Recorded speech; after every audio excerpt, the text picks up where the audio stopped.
Bonjour, l'invité du lundi vous propose une rencontre avec Jean-Wilfried Martin, chef de file des Républicains à Villeurbanne. Avant de commencer l'émission et de lui donner la parole, je vous rappelle qu'au bas de l'écran, vous avez l'adresse de la rédaction, surftvrédaction@gmail.com.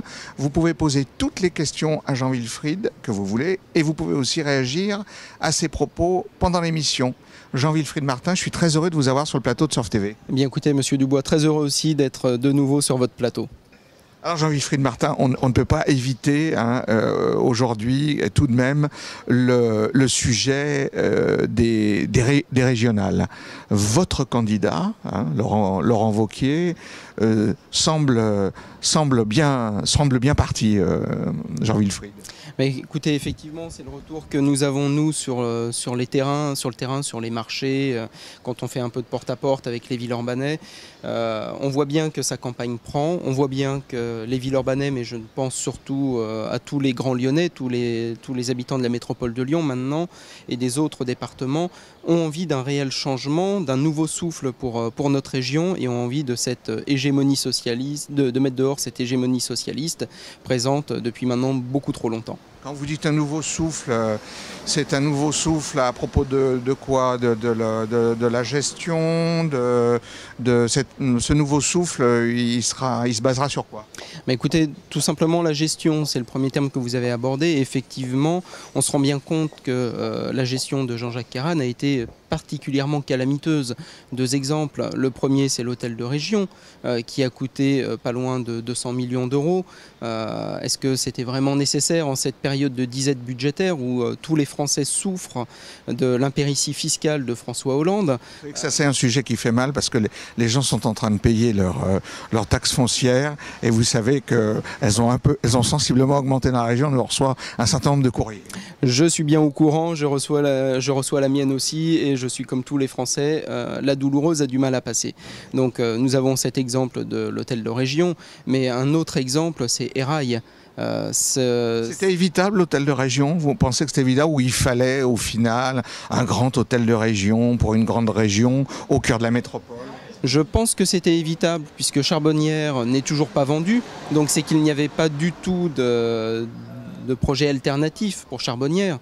Alors ça tombe bien, notre candidat Laurent Wauquiez a envie de transformer cet ancien hôtel de région en campus du numérique, comme ça a pu se faire à Paris avec Free, avec Xavier Niel.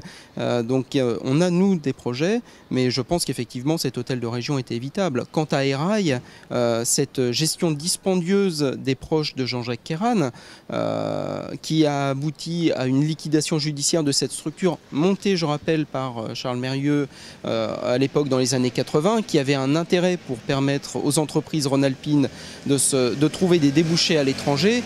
On voit bien que quand on est à plus de 400 000 euros de frais de bouche pour le patron de Erail, la gestion, elle n'est pas là. Donc oui, il y a besoin d'un nouveau souffle, oui, il y a besoin d'élus du terrain qui ont des réflexes pragmatiques en termes de gestion financière, de gestion de leurs budgets municipaux. Et je rappelle quand même que Laurent Wauquiez a baissé ses impôts depuis 3 ans dans sa mairie du Puy-en-Velay. Donc, je demande maintenant aux maires socialistes qui sont ici, dans l'agglomération lyonnaise, je pense à Gérard Collomb, je pense aussi à Jean-Paul Brett, qui eux, depuis 2014, ont augmenté leurs impôts, qu'ils soient locaux dans leur mairie ou que ce soit les impôts locaux au niveau de la métropole. Je leur demande un petit peu de pragmatisme et d'appliquer aussi ces méthodes-là.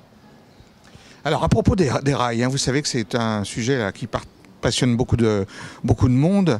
Donc Erail a déposé le bilan, donc la structure n'existe plus.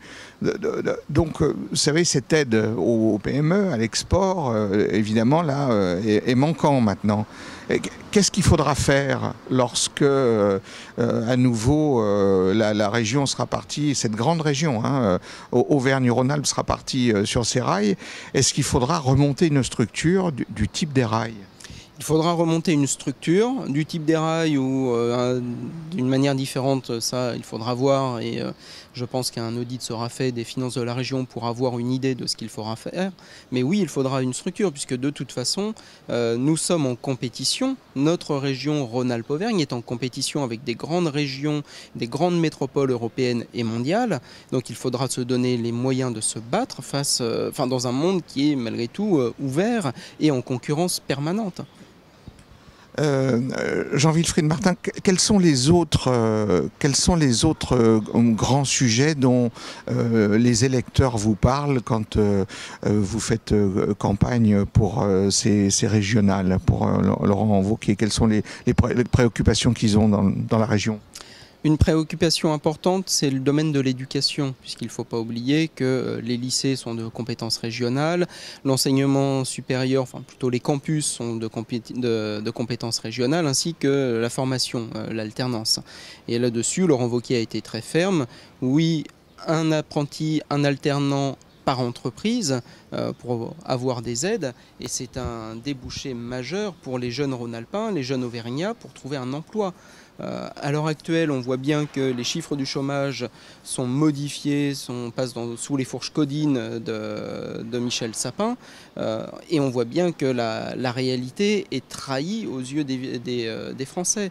Donc oui, les régions doivent prendre ce dossier-là à bras-le-corps, et elles doivent le faire avec des formations, avec des alternances qui amènent, qui débouchent sur un emploi. Faire des formations d'art de la rue, c'est très sympathique, des formations de clowns, mais est-ce qu'on a besoin de clowns en France? Non, on a besoin d'ouvriers soudeurs, on a besoin de salariés dans les domaines de la bouche, et on a besoin de gens qui soient formés, qui soient prêts à aller travailler dès leur sortie de scolarité. Jean-Wilfried Martin, est-ce que le Front National va être une formation qui va mordre largement sur l'électorat cette fois-ci? Quand je vois le discours du Front National, quand j'entends ce discours, quand je vois leur programme, je prête suffisamment d'intelligence aux électeurs pour ne pas tomber dans le panneau. Hier encore, il y avait un débat organisé par la Manif pour tous à Villeurbanne, où j'étais présent, où le candidat du Front National a mélangé toutes les compétences pour essayer de s'attirer les vivas de la salle. Mais ça ne marche pas plus de 2 minutes. Voilà. À un moment donné, laissons les électeurs prendre connaissance de tous les dossiers, faisons une campagne sereine, et je pense que le Front National régressera dans tous les sondages et ne sera pas une force politique aussi importante qu'on ne le pense. Jean-Wilfried Martin, vous êtes élu à la métropole. Hein. Là, ça fait 1 an. Voilà. Ça fait 1 an que la métropole est donc en marche. Pour vous, est-ce que c'est un outil qui fonctionne bien quand on est un élu d'une des grandes villes de cette métropole, hein? Vous êtes élu villeurbanais. Alors, quand vous dites que la métropole est en marche, certes, il n'y a pas eu de rupture de charge pour les citoyens. Le RSA a continué à être versé, anciennement département du Rhône. Ce qui est bien.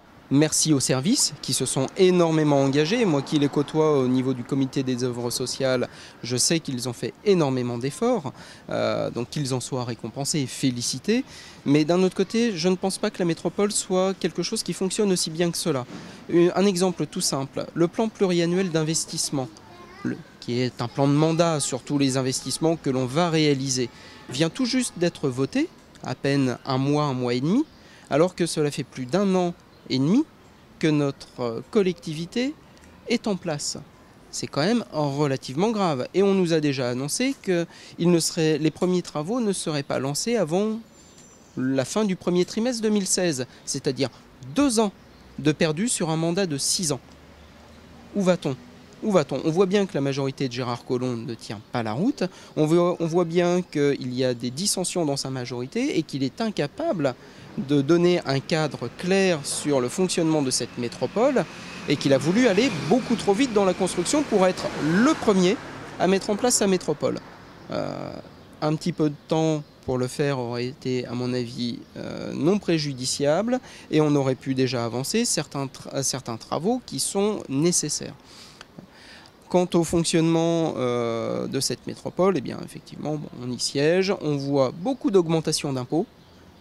On a encore eu le temps d'en discuter lundi, donc au dernier conseil, ce lundi 2 novembre. Mais ces augmentations d'impôts, en fait, on se rend compte qu'elles n'étaient pas nécessaires, puisque les calculs et le compte administratif du Conseil général du Nouveau-Rhône nous ayant été donnés, on a 30 millions de ressources supplémentaires qui viennent de tomber dans les caisses de la métropole. Est-ce qu'il était nécessaire d'augmenter les impôts? Je ne pense pas. Jean-Wilfried, on va terminer cette émission sur cette réflexion qui fera plaisir à un bon nombre de nos téléspectateurs. J'espère qu'on vous retrouve bientôt sur le plateau de Surf TV. Avant de terminer l'émission, j'indique qu'au bas de l'écran, vous avez l'adresse de la rédaction, surftvrédaction@gmail.com. Vous pouvez réagir aux propos de Jean-Wilfried Martin et puis vous pouvez aussi lui poser toutes les questions que vous voulez. L'invité du lundi se termine. La semaine prochaine, nous aurons un autre invité. À bientôt.